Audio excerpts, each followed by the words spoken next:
এবং হলদিয়া পঞ্চায়েত সমিতির সহকারী সভাপতি শ্রীকান্ত মাইতি মহোদয় আছেন আমাদের সবাইয়ের প্রিয় তথা নেত্রী মমতা ব্যানার্জির আশীর্বাদ ধন্য এবং অভিষেক ব্যানার্জির মনোনীত প্রার্থী তিলক কুমার চক্রবর্তী মহাশয় আছেন আমাদের হলদিয়া উন্নয়ন ব্লক তৃণমূল কংগ্রেসের সভাপতি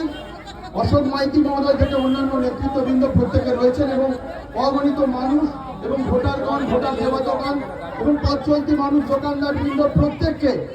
আমাদের হলদিয়া উন্নয়ন ব্লক যুব তৃণমূল কংগ্রেসের পক্ষ থেকে জাতীয়তাবাদী অভিনন্দন এবং আমার তরফ থেকে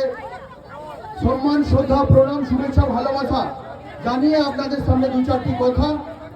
এই আজকের এই রচনা ব্যানার্জি রোড শোকে কেন্দ্র করে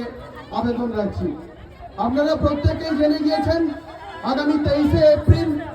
আমাদের আসন্ন বিধানসভা নির্বাচন। এই নির্বাচন একটি গুরুত্বপূর্ণ নির্বাচন। এই নির্বাচনে আপনাদের প্রত্যেকে অংশগ্রহণ করাটা হচ্ছে সব থেকে গুরুত্বপূর্ণ নির্বাচন, কারণ এই নির্বাচন শুধু বাংলার নেত্রী মমতা ব্যানার্জিকে জেতানোর নির্বাচন নয়, এই নির্বাচন নেত্রী মমতা ব্যানার্জিকে চতুর্থবার মুখ্যমন্ত্রী করার নির্বাচন নয়, এই নির্বাচন বাংলা ভাষাকে রক্ষা করার নির্বাচন, এই নির্বাচন বাংলা জাতিকে রক্ষা করার